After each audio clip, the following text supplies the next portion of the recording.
intervenants. Merci de nous rejoindre. Monsieur Hicham Feniri, directeur de l'International Water Research Institute. Monsieur Abdelhaqid Mansour, directeur des investissements SRM. Monsieur Mohamed Ahouzi, chef de division et responsable de la production à l'ONU.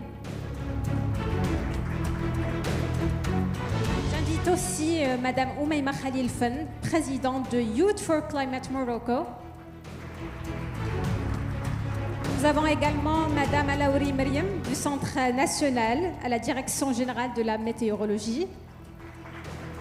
Et Monsieur Abdelrahman Ammour, 4e vice-président de la Chambre d'agriculture.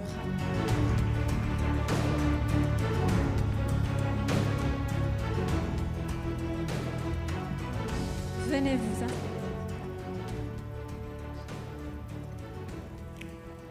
Merci à vous tous d'être présents. Alors commençons avec Monsieur Hicham Feniri. Quels sont les avantages et risques de la réutilisation des eaux usées traitées?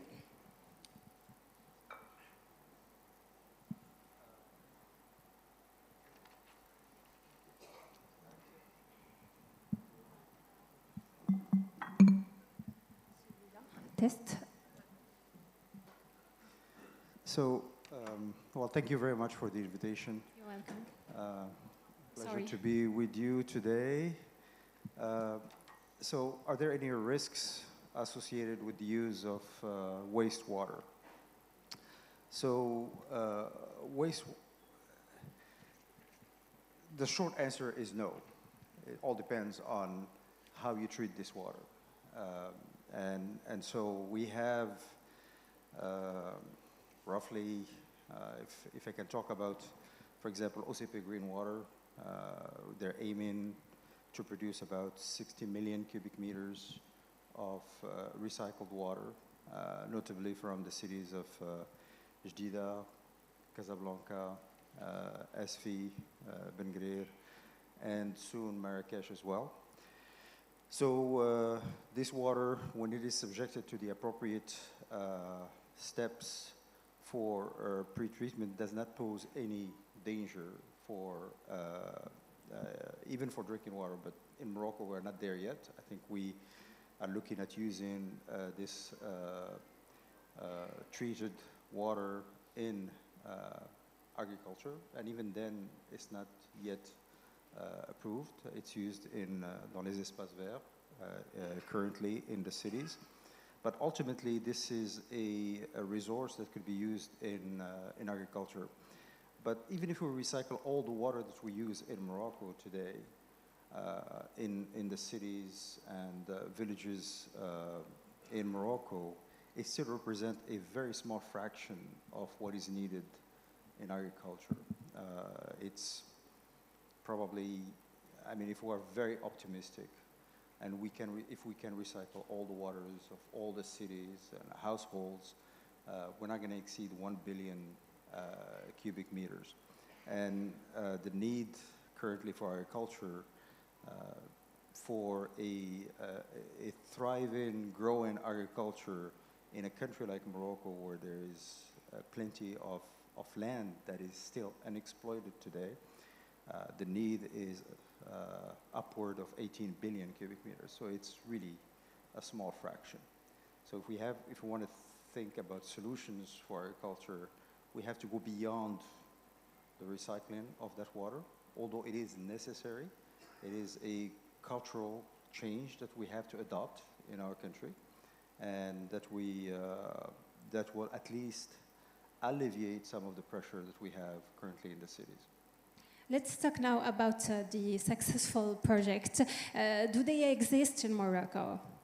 Of course. I mentioned the example of OCP Green Water. I think the goal of recycling the waste of 3 or 4 major cities in Morocco has been a big challenge, but it's happening. So by 2027, this organization, which is a subsidiary of OCP Group, will produce 60 million cubic meters. And we are currently recycling all the waters from Asfi and from Jdida and Ben Guerir and hopefully Marrakesh in the near future. That's very nice. Thank you so much, Mr. Hicham. Nous passons maintenant à Monsieur Abdelhaqid Mansour, qui va nous parler de financement durable et d'investissement vert. Alors, quelle opportunité d'investissement vert existe-t-il dans l'agro-industrie marocaine? Merci. Donc, de ma part, je vous remercie donc d'avoir invité la Société régionale multiservice d'être parmi vous. Donc, nous sommes une société qui se charge de la distribution de l'eau potable, de l'assainissement, de l'électricité au niveau de toute la région. Donc, nous sommes le fruit de mutualisation de plusieurs ex-gestionnaires dans le domaine. Donc, à travers cette expérience, nous avons acquis pas mal de connaissances de territoire sur le volet de l'économie d'eau. Donc, nous sommes tous d'accord que, en fait, nous sommes dans une situation alarmante au niveau de stress hydrique et qui exige que tous les intervenants fassent leur effort et leur investissement à mettre en place pour permettre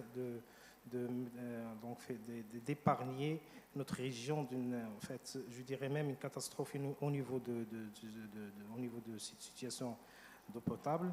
Donc, de notre part, au niveau de notre société, nous avons mené une stratégie qui se base sur 3 axes principaux. Il y a le premier axe qui vise l'économie d'eau, parce que déjà, on est obligé d'optimiser sur la denrée vitale qui nous a été mise à disposition pour permettre d'assurer une équité territoriale de sa distribution, mais aussi de préserver les ressources naturelles conventionnelles. Avant de passer sur les autres axes, c'est de pouvoir utiliser les ressources non conventionnelles. Et je vous précise quand même que nous sommes très avancés au niveau de ces aspects-là. Donc, en principe, notamment, nous avons mené un grand projet de réutilisation des eaux épurées. Comme vous voyez maintenant, donc, le Grand Agadir, donc, il y a beaucoup des espaces verts qui sont arrosés par les eaux épurées, mais c'est grâce à une infrastructure importante qui a été mise en place en préalable qui concerne la collecte et le traitement des eaux et qui nous a permis de mobiliser, d'avoir un potentiel mobilisable pour l'arrosage des espaces verts de 21 millions de mètres cubes actuels pour passer à 27 millions de mètres cubes par an d'ici à court terme, parce que nous sommes quand même sur une grande station de Mzar. Nous avons va permettre de mobiliser à peu près les 66 000 mètres cubes par jour. Et je vous informe quand même que la région de Souss Messa était parmi les régions, parmi les zones qui ont débuté la réutilisation des eaux épurées depuis les années de 2012, concrètement en fournissant de l'eau épurée à des espaces golfiques, mais aussi c'était parmi les conditions majeures qui ont défini notre schéma directeur lors de l'établissement de l'assainissement liquide au niveau de la région, les alentours des années 90. Donc vraiment, la région s'est impliquée, s'est investie sur les aspects de réutilisation depuis le départ de son projet d'assainissement. Il y a aussi l'axe d'utilisation non conventionnelle, c'est-à-dire les dessalements.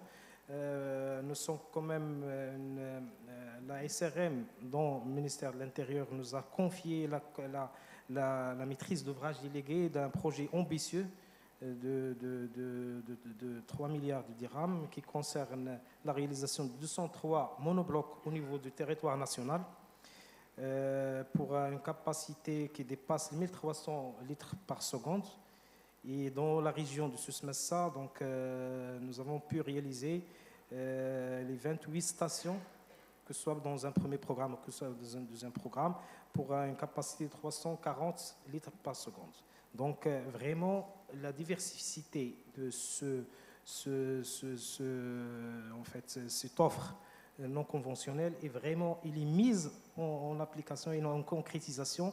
Et d'ailleurs, on a mis beaucoup de stations de dessalement et que les gens s'approvisionne actuellement de la production de ces capacités. Ceux-là sont parlés de grandes stations, donc actuellement celle de Douira et celle qui est en fait projetée au niveau du littoral entre bien sûr Sidi Bibi et Tiznit. C'est pas la station de Tiznit, mais peut-être les dernières variantes, on parle plutôt Sidi Bibi que Tiznit. Donc généralement, ce sont des actions que la SRM a mis en place et suit, et en collaboration avec les différents partenaires, afin que nous puissions participer à pallier au déficit hydrique de la région.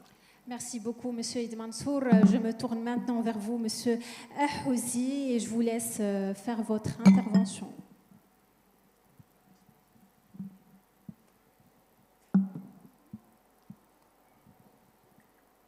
Donc, merci d'avoir invité l'ONE Branche Eau pour participer, pour prendre part à cet atelier. Donc, notre intervention, il va tout d'abord concerner le déroulement d'un film institutionnel sur la production de l'eau potable destinée au Grand Agadir. Et par la suite, on fera un bref exposé sur l'expérience de l'ONE en matière de dessalement d'eau de mer à l'échelle nationale, et un focus sera fait sur l'expérience régionale. Donc, si vous permettez, on passe le film. L'eau est cruciale pour la vie sur Terre, mais sa rareté croissante confronte le Maroc à des défis majeurs, notamment dans la région du Grand Agadir. L'ONE s'engage à fournir une eau de qualité répondant aux normes internationales pour les besoins présents et futurs. Face au stress hydrique et à la croissance démographique rapide, une gestion efficace de l'eau est essentielle. L'ONE redouble d'efforts pour garantir un approvisionnement durable en eau, combinant ressources naturelles et technologies avancées. Les centres de production du Grand Agadir sont capables de fournir plus de 4,34 m3 d'eau par seconde pour 1,3 million de citoyens. Ces centres exploitent des sources conventionnelles comme les barrages d'Abdelmoumen et de Moulay Abdellah, ainsi que les ressources souterraines, en plus de ressources non conventionnelles telles que la station de dessalement de Ch'touka, pour une capacité totale de production de plus de 374 000 m3 par jour, et cela via un réseau d'adduction de plus de 325 km. Les ressources conventionnelles se composent des ressources superficielles et souterraines. Directement accessibles, les ressources superficielles sont utilisées pour divers usages tels que l'approvisionnement en eau potable, l'irrigation agricole et la production d'énergie. Les stations de traitement de Sidi Bou Sahab et Tamri, avec leurs barrages, produisent plus de 172 000 m3 par jour et desservent 9 centres urbains, les Dora avoisinants, ainsi que le Grand Agadir. Les ressources souterraines du Grand Agadir comprennent 5 champs captants produisant plus de 50 000 m3 par jour. Cette eau est dirigée vers les réservoirs de Bouargane et le Cléa, où elle est distribuée pour répondre aux besoins en eau potable et autres usages. En complément des stations de production conventionnelles, le Grand Agadir s'est équipé d'une station de dessalement à la pointe de la technologie. La station de Ch'touka, réalisée en partenariat public-privé de l'ONE et le ministère de l'Agriculture, possède une capacité actuelle de 275 000 m3 par jour, répartie en 150 000 m3 par jour pour l'eau potable et 125 000 m3 par jour pour l'irrigation, avec une possibilité d'extension à 400 000 m3 par jour à partir de 2026.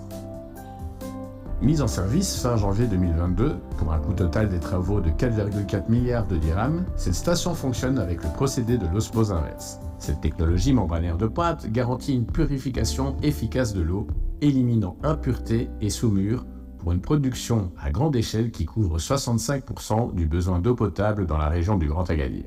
Les ouvrages de transport de l'eau dessalée vers le Grand Agadir sont composés de 2 stations de reprise, 2 réservoirs de mise en charge d'une capacité totale de 15 000 m3 et d'un système adducteur d'eau dessalée totalisant un linéaire de 44 km et susceptible de desservir en sus du Grand Agadir les 10 centres avoisinants, relevant de Ch'touka et Baha, Inesgen, Ait Meloul et Taroudant. L'ONE contrôle la qualité de l'eau du Grand Agadir en effectuant des analyses physico-chimiques et bactériologiques dans les laboratoires d'Agadir et de la région. Grâce à des infrastructures modernes et une surveillance continue conforme aux normes de la surveillance des réseaux d'eau potable et de la qualité de l'eau pour la consommation, l'ONE garantit la qualité de l'eau pour tous. Cet engagement témoigne de la volonté de l'ONE de protéger cette ressource vitale pour les générations actuelles et futures.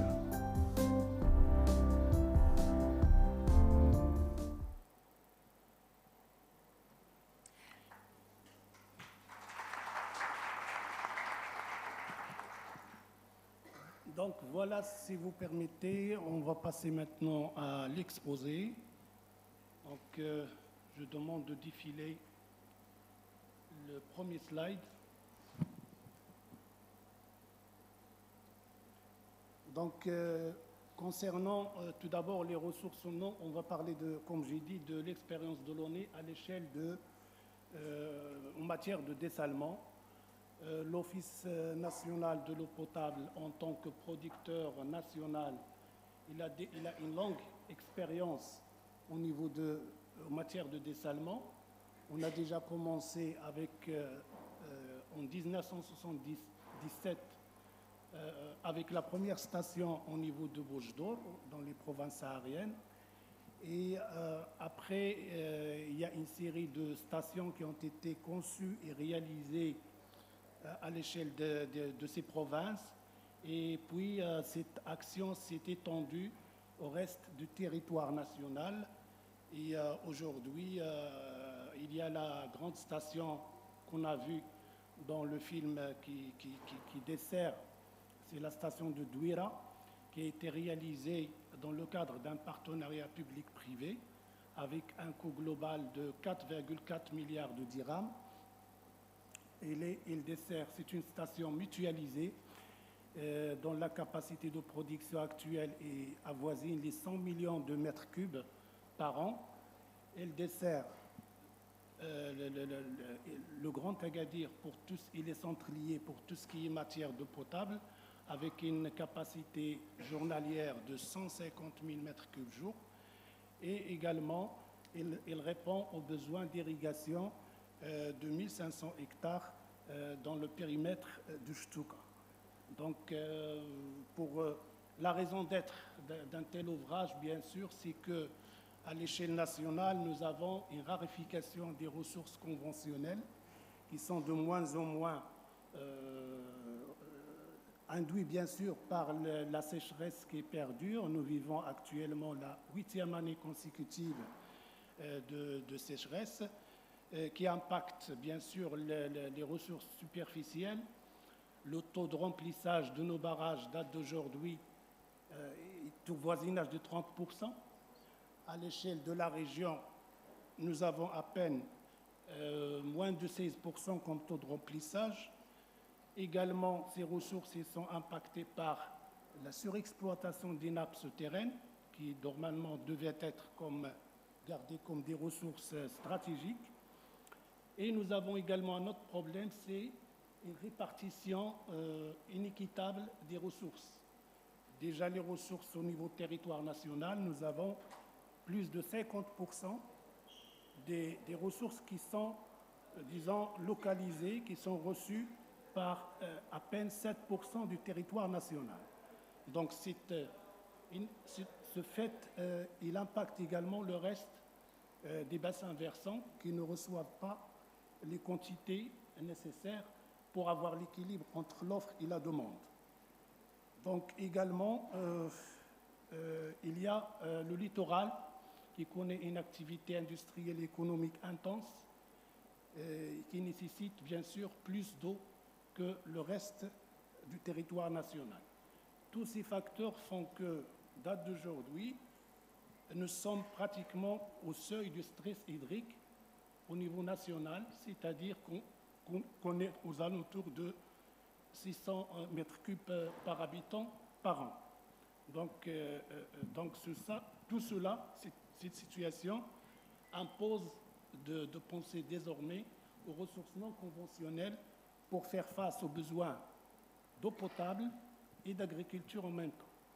Donc notre pays s'est engagé dans cette voie et la plupart des ouvrages qui sont réalisés ou programmés sont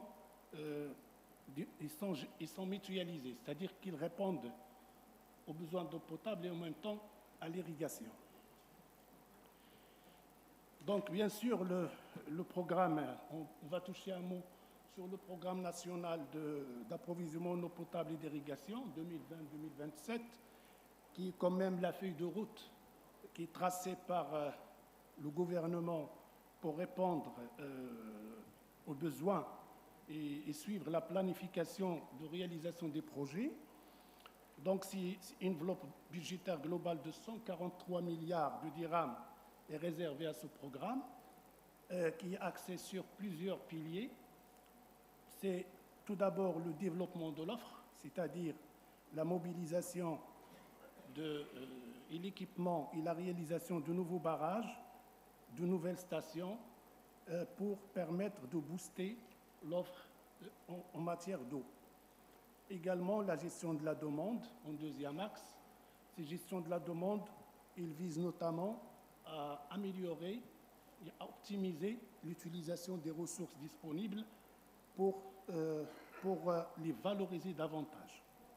Le troisième axe, c'est la réutilisation des eaux épurées qui est venue également renforcer ce mix de production d'eau à l'échelle nationale. Et le quatrième, c'est le renforcement de l'AOP rurale.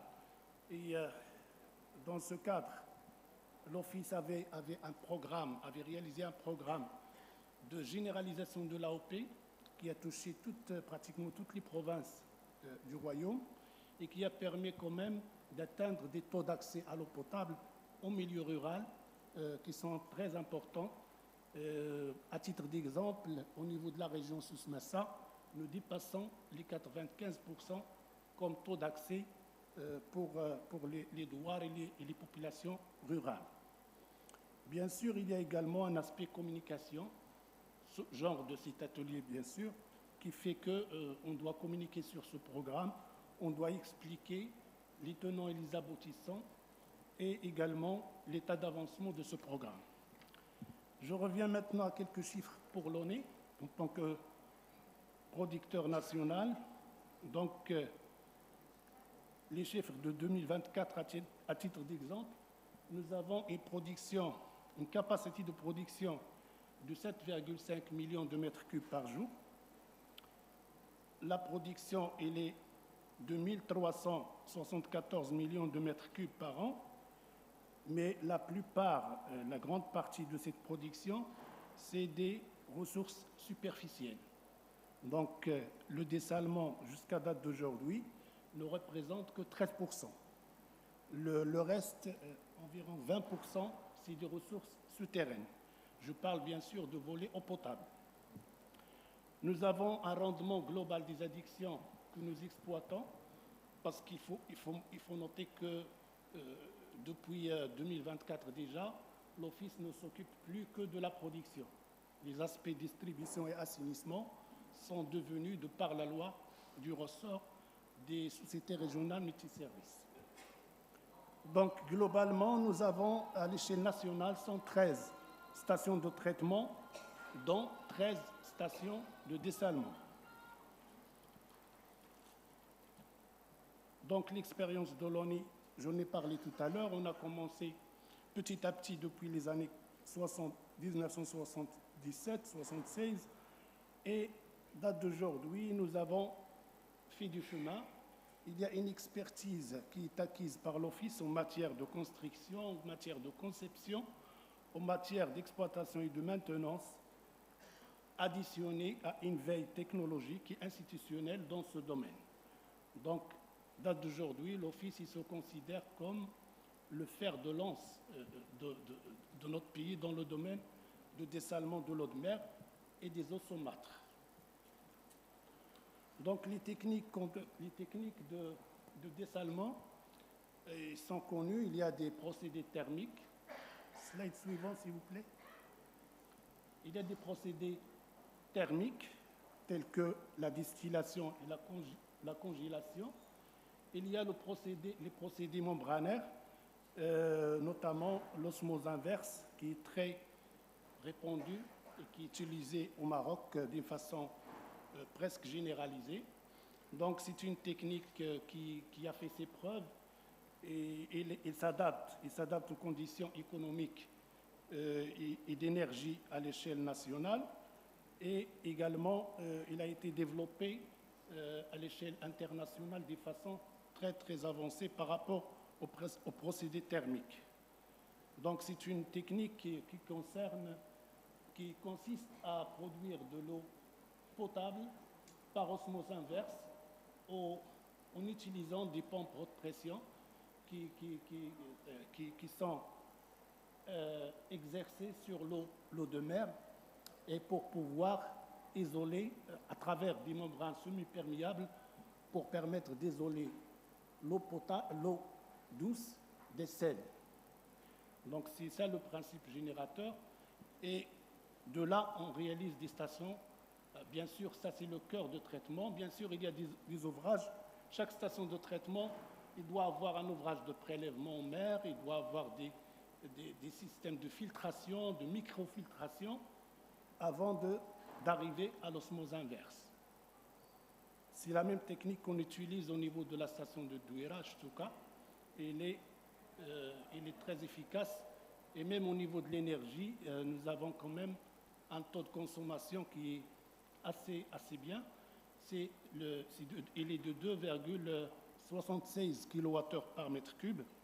Et dans le cadre de l'extension, il est prévu que cette usine soit alimentée par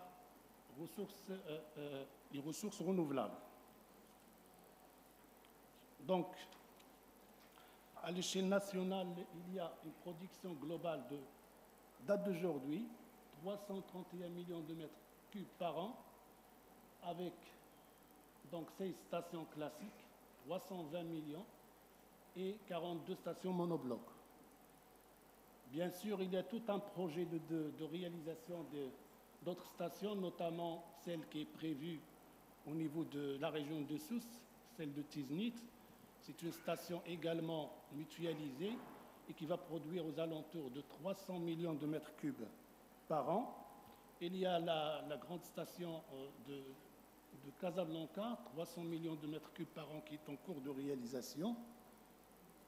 Et j'en passe. Donc il y a tout un programme qui vise bien sûr à développer le dessalement. Ça, c'est des exemples. C'est la capacité à terme de la station de Douira. Donc, actuellement, on est autour de 275 000 mètres cubes par jour. Après extension, on va passer à 400 000 mètres cubes par jour pour atteindre sa capacité maximale, avec 200 000 destinés à l'eau potable et 200 000 autres destinés à l'irrigation. Donc ici, c'est des photos qui montrent un petit peu les compartiments de l'usine. Veuillez vous rapprocher juste du micro, s'il vous plaît. Comment? Rapprochez-vous au micro pour qu'il puisse vous entendre. D'accord. Merci. Donc ici, c'est quelques photos pour montrer les composantes de la station et le déroulement des travaux. On passe. C'est la même chose. Ici, c'est juste le montage financier, les partenaires qui ont participé. Comme j'ai dit, c'est une usine qui a été réalisée dans le cadre d'un partenariat public-privé avec un coût global de 4,4 milliards de dirhams, 60% financé par le partenaire privé et 40% par le ministère de l'Agriculture. C'est la partie publique. Donc, je passe. Donc, c'est la station de dessalement de Casablanca dont on a parlé. Donc, il est en phase de réalisation. La mise en service, il est prévu en décembre 2026, première phase, et en 2028, en deuxième phase.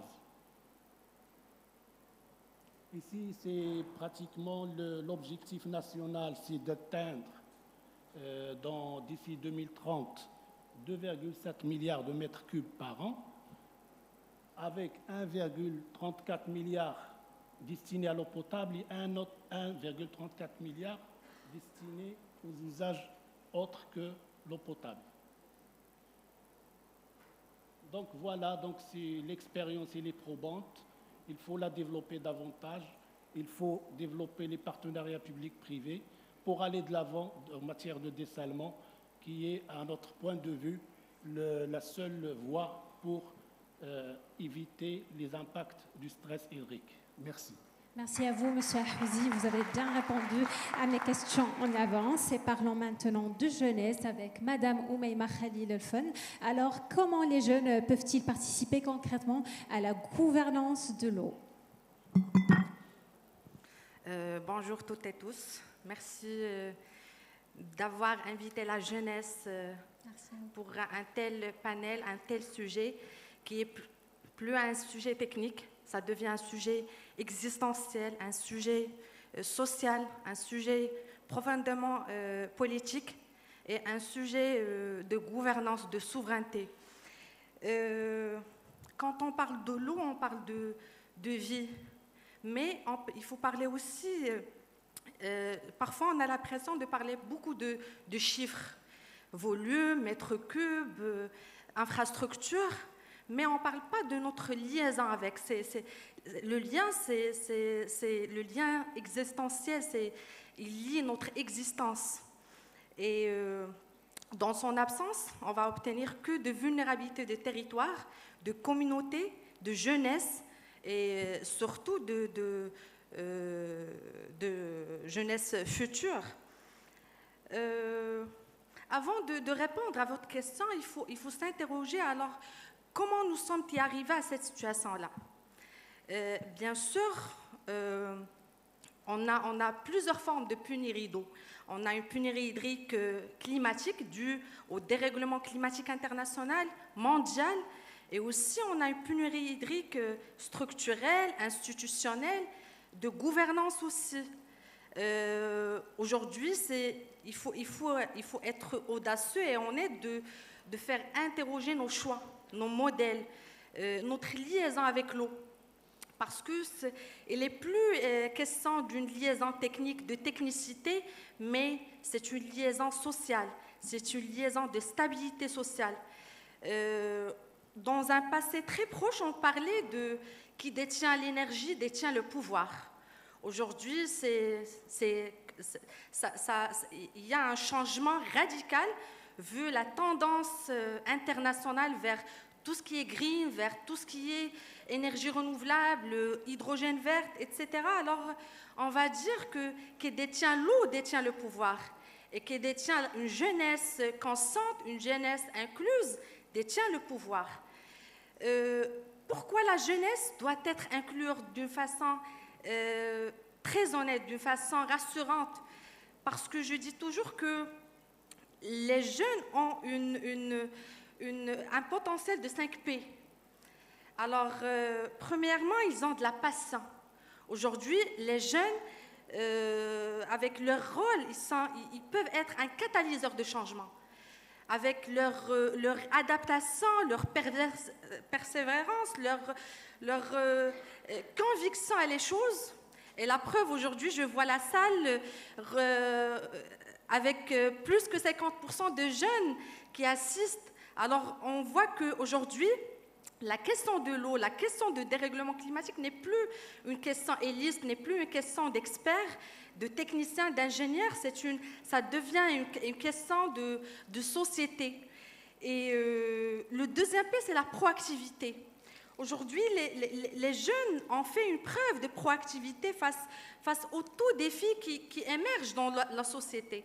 Et l'exemple du stress hydrique, on voit aujourd'hui plusieurs initiatives de jeunes, soit dans la société civile, soit dans l'industrie, dans le start-up, dans la recherche même, qui s'investit, qui émerge vers ces nouveaux changements.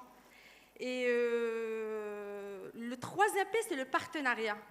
Aujourd'hui, les jeunes, ils ont un potentiel très solide de former des partenariats et surtout de créer un pont de communication entre décideurs institutionnels et citoyens. Et l'exemple, aujourd'hui, on voit une société civile de jeunes qui mènent des initiatives à l'échelle soit nationale ou internationale et qui mettent à l'interrogation des décideurs, des institutions sur le droit à l'accès de l'eau. Et aujourd'hui, les jeunes parlent de l'eau comme un bien et non pas une marchandise. Parce qu'aujourd'hui, il faut vraiment parler de l'eau comme un bien public, un bien sociétal. Et le quatrième P, c'est le plaidoyer. Aujourd'hui, les jeunes, on voit qu'il y a une innovation dans les formes de plaidoyer. Ils ne plaident plus de la façon stéréotype qu'on connaît tous. Aujourd'hui, on voit d'autres formes de plaidoyer qui se naissent avec eux. Et le cinquième P, c'est le pari. Alors, le pari, c'est aujourd'hui, il faut que les jeunes poussent, le décideur pousse, on va dire les profils seniors de faire confiance à eux. Parce que c'est eux ils sont les jeunes de demain, les seniors d'aujourd'hui, les seniors de demain.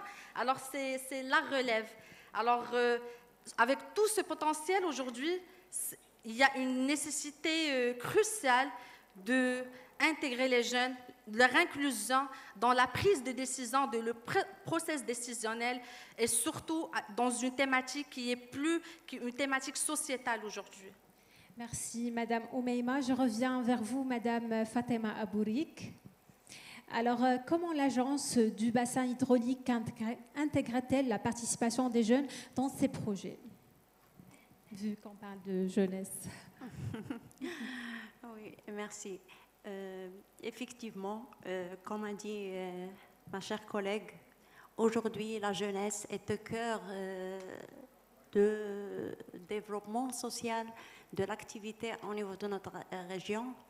Comme la thématique d'aujourd'hui, focalisée sur la gestion intelligente, et comme notre jeunesse qui a évolué dans un monde connecté avec le développement des technologies, de l'IA, on compte sur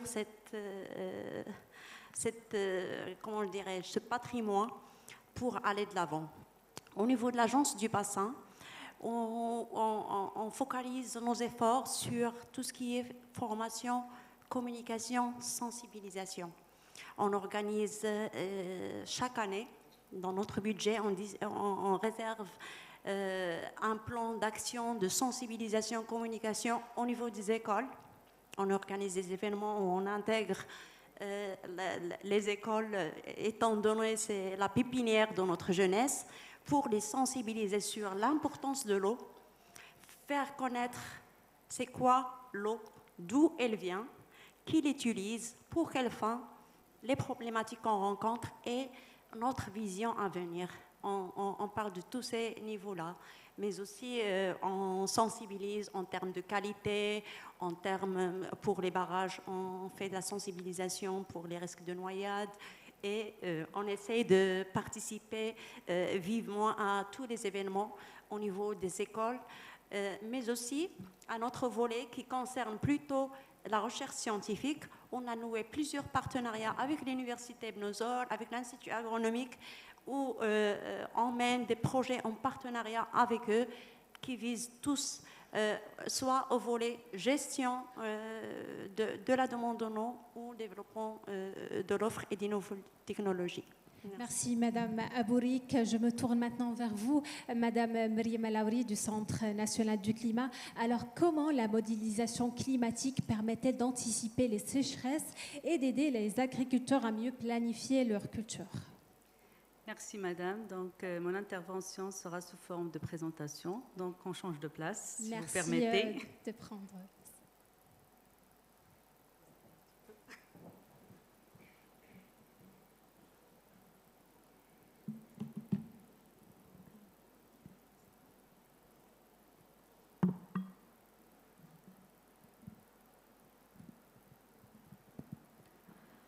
Bonjour à toutes et à tous. C'est un plaisir de participer à cet événement qui met l'accent sur un enjeu vital pour notre pays, l'eau, l'adaptation agricole face au changement climatique. Donc, je vais partager avec vous la contribution de la Direction générale de la météorologie à travers ces services climatiques qui soutiennent la gestion de l'eau et la résilience des territoires agricoles. Donc, je passe. Donc, avant de passer, s'il vous plaît, je veux juste dire que l'image ici sur le slide raconte une histoire. Donc, le paysage a changé, la sécheresse s'est installée et voilà, les terres sont asséchées. Voilà, donc je passe au next slide. Et sur le barrage du Messira. Donc, je commence par un aperçu de l'état du climat au Maroc. Donc, le Maroc qui connaît une variabilité pluviométrique de plus en plus marquée.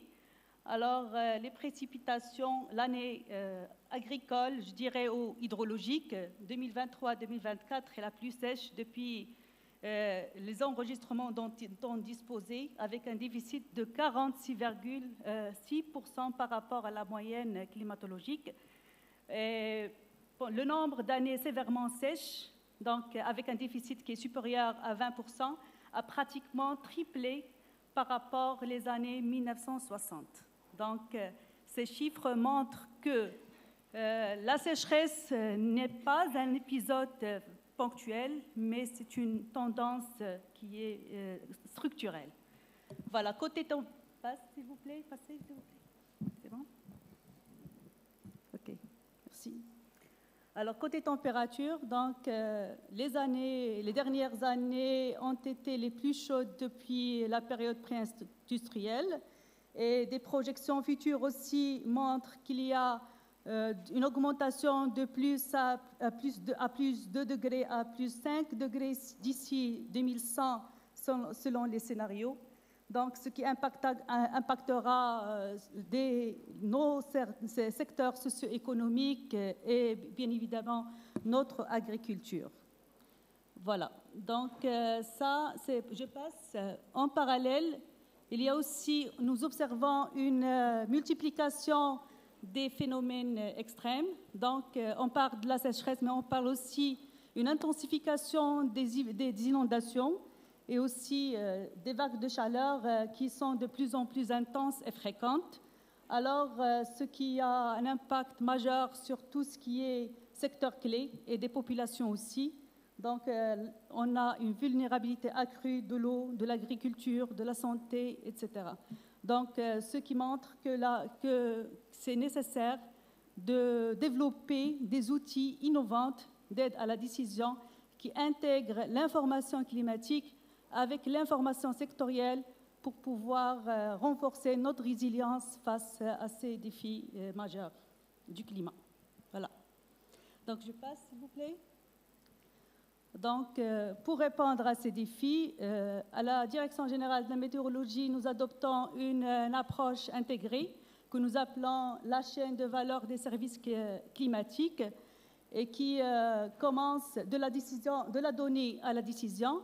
Donc, tout commence par l'observation, observer, mesurer les variables climatiques qui alimentent nos modèles de prévision météorologique qui nous permet d'anticiper, d'alerter aux aléas climatiques. Et puis, ces données enrichissent nos bases de données historiques qui nous permettent de détecter les anomalies et les tendances. Et aussi, ça nous permettra d'évaluer nos modèles climatiques de prévision intrasaisonnière et saisonnière qui permet d'anticiper les risques climatiques de plus de 3 mois. Et puis aussi, nous travaillons sur la mise à échelle des projections futures pour mettre à la disposition des secteurs clés une information fine au niveau du Maroc. Donc, pour assurer la performance de cette chaîne de valeur, donc il est indispensable d'investir dans nos infrastructures et les moderniser, et aussi de veiller à suivre les avancées technologiques et techniques, scientifiques, et notamment l'intégration de l'intelligence artificielle et les analyses poussées des données, et puis aussi renforcer nos capacités à travers la formation et le renforcement des capacités humaines. Voilà, je passe, s'il vous plaît.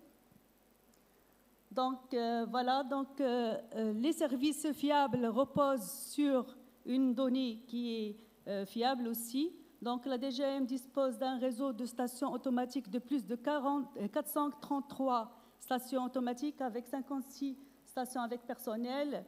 Il travaille sur un projet qui est ambitieux, qui est le projet du réseau climatique d'État, qui permet d'intégrer tous les stations et les réseaux des partenaires dans une seule base de données, qui permet de densifier la couverture spatiale de nos observations.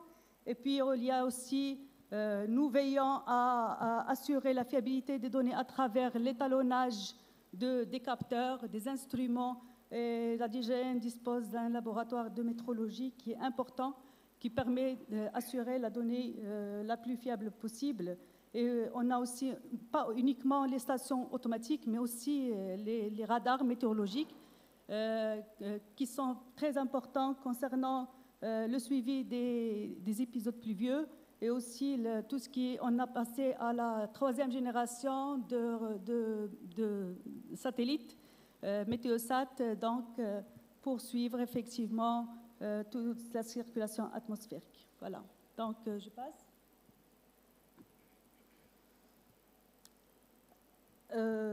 Un autre volet qui est très important et qui vraiment ajoute une valeur vraiment importante pour le secteur agricole, c'est la prévision. Donc, la prévision nous permet d'anticiper les aléas climatiques à l'avance pour alerter premièrement et puis pour mieux gérer les risques climatiques. Donc, nous travaillons sur le développement de nos modèles donc, afin d'avoir une résolution la plus fine possible. Donc, aujourd'hui, nous avons le modèle AROM avec une résolution de 1,3 km. Et aussi, nous travaillons en parallèle, et c'est là qu'on intègre les technologies de l'intelligence artificielle. C'est pour pouvoir développer des modèles qui se basent sur l'intelligence artificielle et le machine learning, en parallèle des modèles physiques qui sont très consommateurs de capacités de calcul pour pouvoir avoir une information qui est plus fine à l'échelle spatiale et à l'échelle temporelle aussi. Un autre produit qui est la prévision d'ensemble, donc qui nous permet d'avoir une probabilité d'occurrence d'un phénomène. Ça, c'est très important pour soutenir tout ce qui est risque climatique alerté et puis tout ce qui est gestion du calendrier agricole, le calendrier d'irrigation, etc. Donc, voilà. Je passe. Merci. Donc, l'observation seule ne suffit pas.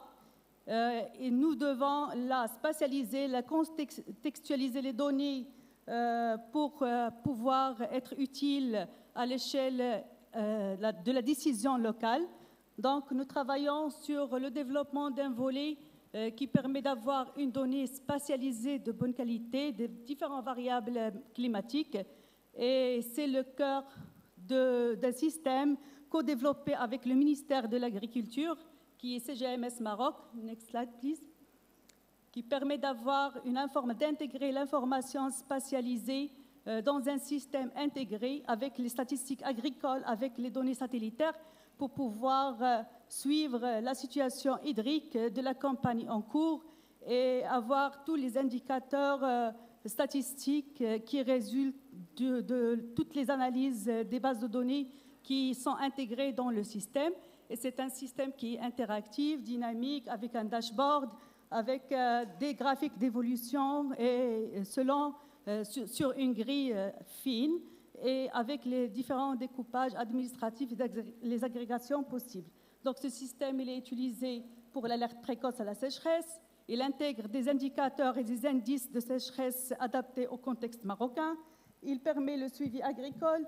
Il permet la prévision des rendements. Il intègre des modules pour la prévision des rendements des céréales qui se basent sur différentes approches, entre autres les algorithmes de l'intelligence artificielle. Et puis, c'est un outil robuste pour l'aide à la décision.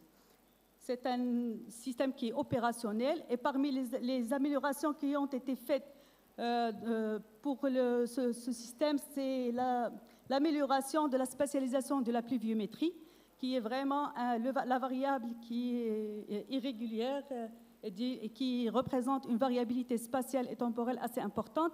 Et ça nous a permis de passer à une spatialisation se basant sur des stations uniquement à une spatialisation des données qui intègre aussi la donnée des stations avec les données des réanalyses et des données satellitaires, ce qui nous a permis d'affiner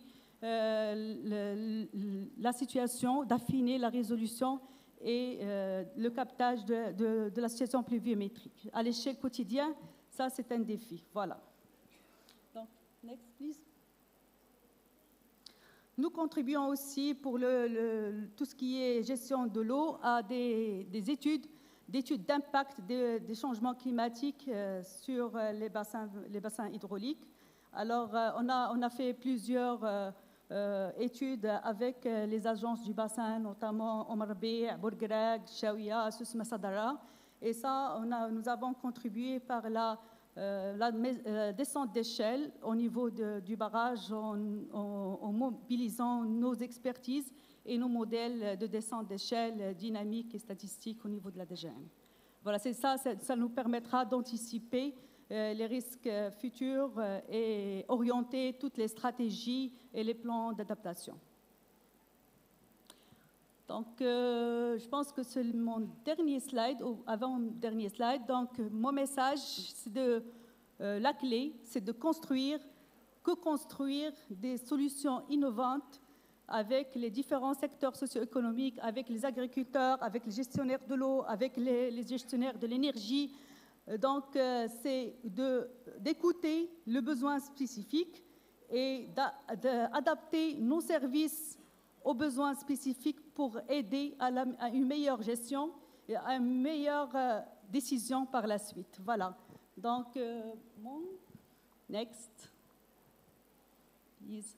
Donc, chaque goutte compte, chaque donnée compte, et chaque action concertée contribue à préserver notre avenir commun.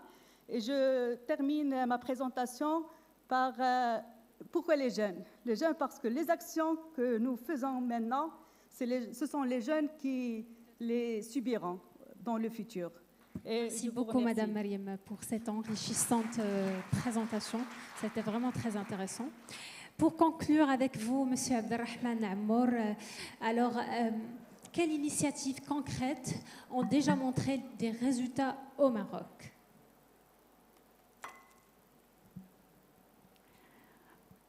Merci.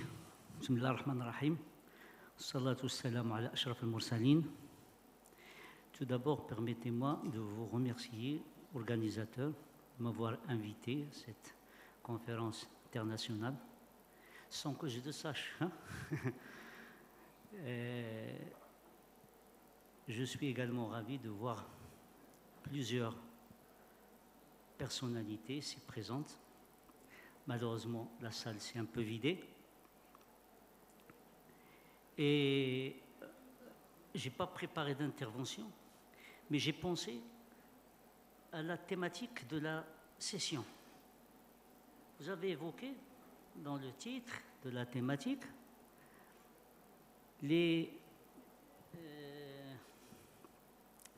l'adaptation des territoires, c'est important, et les ressources hydriques non conventionnelles. Mais vous avez posé quand même une problématique, un sujet auquel personne peut-être n'a... C'était quelle solution innovante pour une meilleure résilience territoriale entre deux extrémités. Vous avez évoqué la raréfaction de l'eau et la résilience, ou plutôt la résilience climatique. Bien. Donc nous devons dénicher ces solutions, ces fameuses solutions innovantes dans cet intervalle-là, entre ces deux extrémités-là. Hein? Vous êtes d'accord? Bien. Tout le monde ici présent, nous intervenons vivement remerciés, ont tous évoqué l'importance de cette ressource. Madame Abourig a fait un excellent, également tout le monde, hein, un excellent exposé sur la genèse et les étapes qui ont été traversées pour arriver à ce que nous avons actuellement entre les mains, et ici même dans cette région, que je considère une région pionnière en la matière. Et je vais vous dire pourquoi. Je remonte un peu à l'historique. Nous avons vécu une décade très douloureuse. C'était les années 90. Il y avait une seule année qui était pluvieuse. 96, si ma mémoire est bonne. Après, avec la venue, on était 16 régions à l'époque, 16 régions économiques. Avec la venue de Sir Aziz en 2003, à la tête du conseil de la région Souss Massa, Dara, à l'époque, c'était 9 préfectures et provinces, où il y avait toute la géographie possible, les vallées, tous les écosystèmes, les oasis, énormément de bassins versants, littoral, et la région s'étendait l'Atlantique jusqu'aux confins du Sahara, la frontière, Mohamed El-Ghazlan. Bon. Et on a eu la chance, avec Sir Aziz, d'intervenir, il était le premier à élaborer son plan de développement économique et social de la région, avec qui il invitait un bureau d'études à l'époque, c'était McKinsey, avec lequel on a fait un diagnostic en bonne et due terme. On a passé en peigne fin le territoire. On a connu avec précision les points forts et les points faibles du territoire. Et qu'est-ce qu'on a découvert? C'est là où on a pris conscience des fameux changements climatiques. On a découvert une perte sèche de 2 biosphères qu'on possède dans ce territoire, l'arganerie et la palmerie, palmier dattier ou ergen. Bon.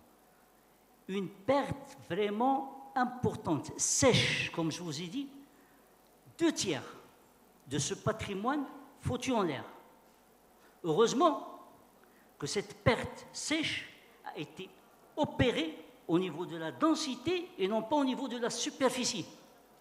C'est-à-dire, je m'explique, il y a un hectare, au lieu qu'il contient 300 arbres, il n'en contenait que 100. Voilà, 2/3 jette. Bien. Et c'est là où la sonnette d'alarme a fonctionné. Et c'est là où on a invité l'ABH, la Fatimara se rappelle de ça. Ils ont fait tourner un logiciel extraordinaire et on a constaté effectivement qu'on a raté on a raté vraiment la catastrophe de justesse. Il s'en est fallu d'un brin. Il y a qu'on ait l'intrusion marine. Au Mchat, la nappe phréatique, surtout au niveau de Ch'toukaïtba, vous vous rappelez. Et c'est là où l'étincelle a surgi et on a fait appel à notre imagination et à l'innovation et on a fait sortir le contrat de nappe. Halloula. Contrat de nappe, tous les acteurs, sans exception, politiques, économiques, sociaux, tous les acteurs ont convenu sur justement l'arrêt de l'agriculture extensive, l'utilisation de goutte à goutte, renforcement des capacités des agriculteurs et tout ça. On l'a réalisé. Donc, le mal, c'est la problématique des changements climatiques. Et on sait que cette problématique est une problématique globale, terrestre même. Elle est terrestre. Mais les solutions, elles se trouvent où? C'est des solutions locales, au niveau des territoires, madame. C'est au niveau des territoires qu'il y a les solutions. Donc, on est obligé de forcer les territoires à prendre conscience et à intégrer cette dimension-là des changements climatiques dans nos plans de développement territoriaux. Et c'est là où le ministère de l'Intérieur a sorti le fameux PCD au départ, 2009, qui est devenu après le PAC, le programme de développement territorial. Et il faut intégrer, il faut pertinemment et absolument intégrer cette dimension-là, afin d'avoir, in fine, un portefeuille de projets résilients au changement climatique. Donc, on a pris conscience également que la commune territoriale, à sa tête, son président, est la plus importante de la chaîne. C'est le maillon le plus important. Le président, il est premier responsable, premier aménageur de son territoire. Il doit élaborer ce fameux document selon une approche participative avec la population de son territoire. Tout le monde doit participer à cela. Bon, ça, c'est au niveau des territoires, des communes territoriales. Au niveau de la région, au niveau également de toutes les institutions et les établissements, tous les établissements publics, bien sûr, on a élaboré au départ notre charte régionale de l'environnement et du développement durable, laquelle est devenue charte nationale de l'environnement et du développement durable, laquelle a été érigée en loi cadre, laquelle loi a ligoté le gouvernement pour élaborer, malgré lui, la stratégie nationale de développement durable. Ah, c'est là la déclinaison de la stratégie qui est importante. Et on l'a actualisé à maintes reprises.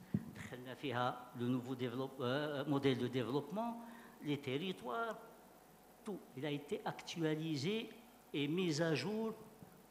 وحنا دروك كنخدموا على الاسقاط ديالها la déclinaison ديالها. Donc les territoires الله يخليك الناس اللي كلهم تدخلوا هضروا على الماء. Nous savons tous que c'est une ressource vitale. Il a été cité même dans les versets coraniques 63 fois à dire Sidor. Et il a vérifié, c'est Rachid Dgnaoui, qui est ancien directeur régional de la météo. Il est là, assis en face de moi. Il a vérifié, effectivement, 63 fois a été citée cette ressource naturelle. Et justement, cette ressource naturelle, c'est la première ressource qui est menacée par les effets des changements climatiques. Et nous, on doit s'adapter. C'est une injustice climatique. Les forts polluent l'atmosphère, ils émettent ces fameux gaz à effet de serre, et nous, on est obligés de s'y adapter et d'appliquer des politiques d'adaptation, quoique nous sommes très faiblement émetteurs de ces fameux gaz à effet de serre. Merci. Merci à vous tous et je vous invite maintenant pour prendre une photo souvenir avant de clôturer ce panel. Une photo, oui.